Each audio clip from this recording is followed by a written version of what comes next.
Welcome to the first official deadlift workout of the new powerlifting program. Today, we're doing all beltless work to really work on building that core. I'm using 405 pounds, or about 185 kilograms off the top of my head, and we're doing 5 sets, 4 reps for each set, and I'm treating each individual rep as if it's its own single. So I don't care if I'm on rep number 3 in a set. I'm going to treat it like it's the first and only deadlift I'm going to do on the platform at a meet. And this just really helps you focus on perfecting your form with each and every rep, not relying on momentum for your next reps following. And in doing that, it both cleans up your form, cleans up your technique. It gets you better at the skill of pulling a 1 rep max, which actually is a skill. You'll find there are times where a lifter might kind of be shaky or off or a little awkward on their first rep, but then once they get into their second rep and their third rep and they kind of get the momentum and the rhythm going, their form cleans right up.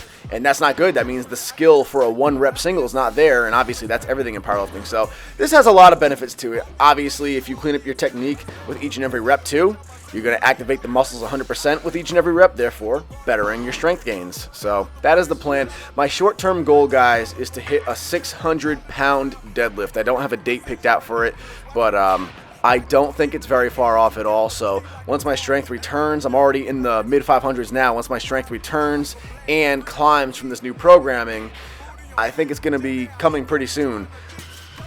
Major key that I'm also focusing on is glute work. I'm very lumbar dominant. I have a very strong lower back, and it tends to take over on the squat and the deadlift. So I'm doing a lot of focus on my glutes here to get them strong, to get them activated. And once I can improve my glute activation in these lifts, it's going to help my lifts tremendously, especially in the lockout areas. You just saw me learning how to set up for hip thrusts. I've never done them before, so the first time I tried setting up was stupid looking, but eventually I got them down. And then I finished off with some hyperextensions. Just like I said, gonna slam glutes and hamstrings and just work on perfecting my technique as best I can and get really strong. Ooh, came home with more mail. Ooh, that's Alpha clothing. Yes, sir. Ooh, that is a stat collection right there. Oh, this is all brand new Alpha. Ooh, this is too mean. Look at this. This is a new zip-up hoodie by Alpha. This thing is slick looking. I like this a lot. And I don't know what the material is, but it's like a nice thick material too. This is pretty sick. I guess this is brand new by them. Alpha logo on the chest, and then their symbol on the shoulder. So brand new t-shirt, a few new hoodies, a couple of zip downs. So excited for that.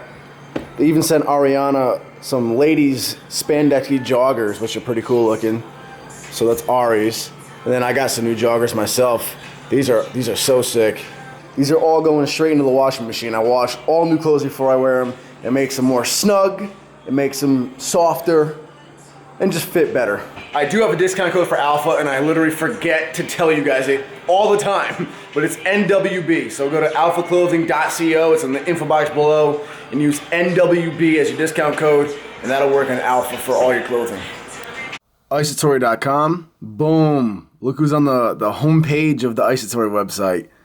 How awesome is that? Hey, finally, the Jason Mark cleaner that I was talking about came in with the special bristle brush and then the actual cleaning solution itself. Lord, this stuff will be the death of me. I am tracking it, but it takes willpower to eat what you track.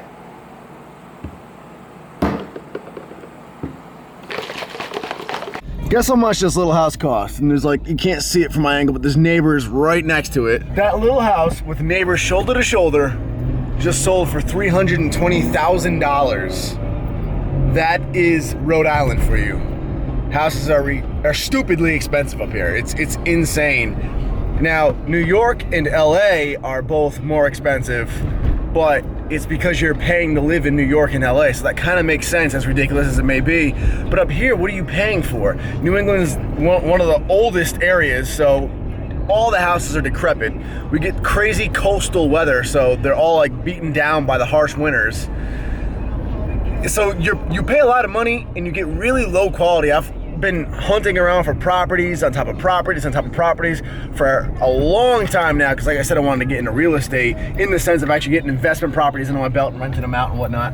And I've officially decided to hold off until I move out of this state. Down in Texas, I found a house that was 5 bedrooms, something insane like that. 5 bedrooms and 3 bathrooms. Like, it was a huge house, and it was selling for only $195,000. Like, what?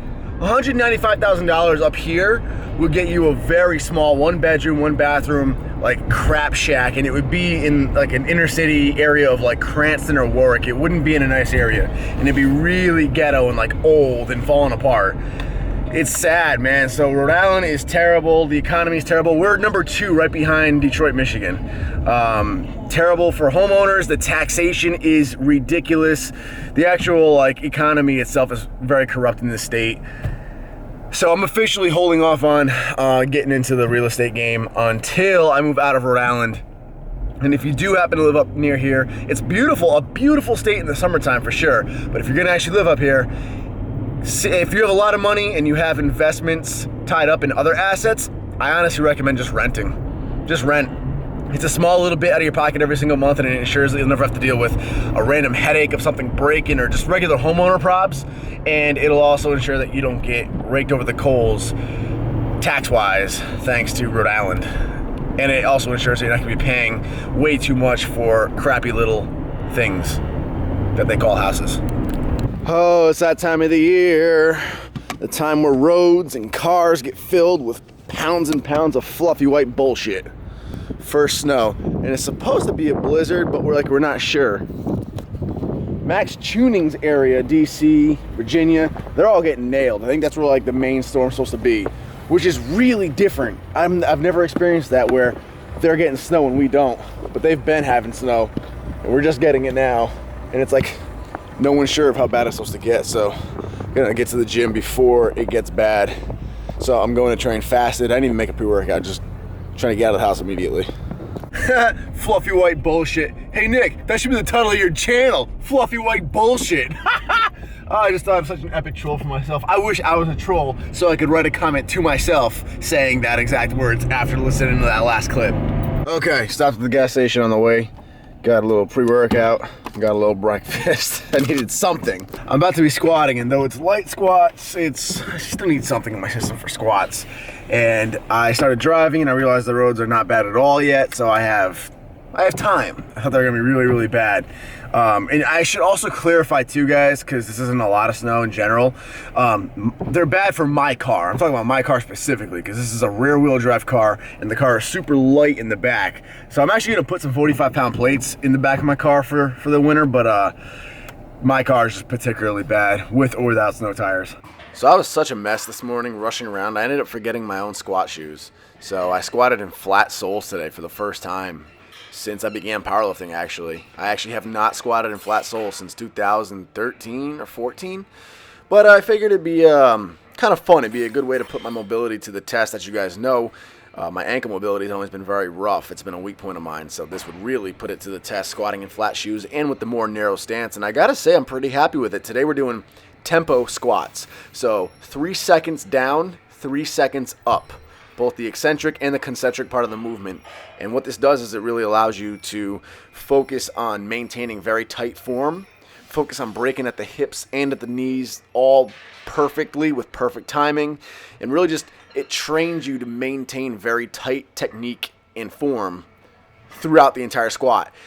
Because as you guys have seen, I'm a prime example of it. It's very easy when you get into the heavier weight to kind of just allow yourself to drop right into the hole and try to rely on that stretch reflex to bounce you right back up out of the hole. And that's when you end up getting the Bambi knees, the buckling knees. That's when your form just really starts messing up. So these 3 seconds down, 3 seconds up squats are great for just training you to maintain tight form under pressure. And I did my best to count to 3 seconds. I mean, I'm sure my timing wasn't completely on. It's really hard to count 3 Mississippis exactly while focusing on breathing and maintaining form. But I definitely tried to make them as slow as I could, and I used only 235 pounds, all beltless. As far as squatting in flats goes, I think it went really well. My mobility is a lot better. I did feel my weight tipping towards the front of my foot more than usual, which is very common with flat-soled shoes when you don't have the best ankle mobility.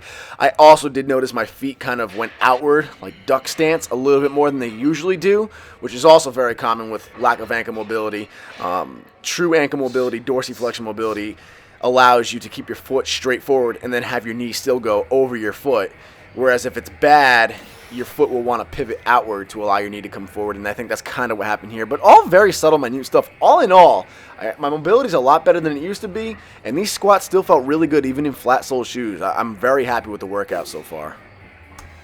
Weighted dips came next, focusing on the abs. Obviously, the stronger the abs, the stronger the core, the stronger you're going to be in the squat and in the deadlift. Not to mention just keeping nice, aesthetic, appealing abs. So I did 4 sets of weighted sit-ups with a 45-pound plate. I felt pretty good, man. I felt the abs burning. It's been a little while. And then I finished everything off with kind of a light upper body workout. I did 5 sets of lateral raises, 5 sets of rear delts, and then I just did a quick bicep and tricep workout. I mean, very quick and simple. 1 exercise for each one just to get a little pump going. But I've already shown you guys that in plenty of videos. Ah, look, more fluffy white bullshit. It's getting thicker now. Again, you have a truck or a Jeep, you're fine. But I might be ice skating with my rear wheel drive. Holy crap, that was rough. Look out, I don't know if you can see it. Gives you an idea how deep the snow is when it's not plowed. It's probably only a few inches as of right now, but that is enough for my car. Oh my God, there was a point where the roads were plowed and I was still sliding like sideways on the main road and whatnot, and then I got to these back roads and I stopped moving and I shifted into the manual and I went down to like first gear and I was able to I was moving probably 3 miles an hour, just barely keep the momentum going just enough to make it into my driveway.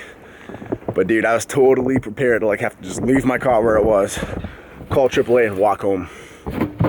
We got mail. At least we got the workout in before the rest of the snow comes.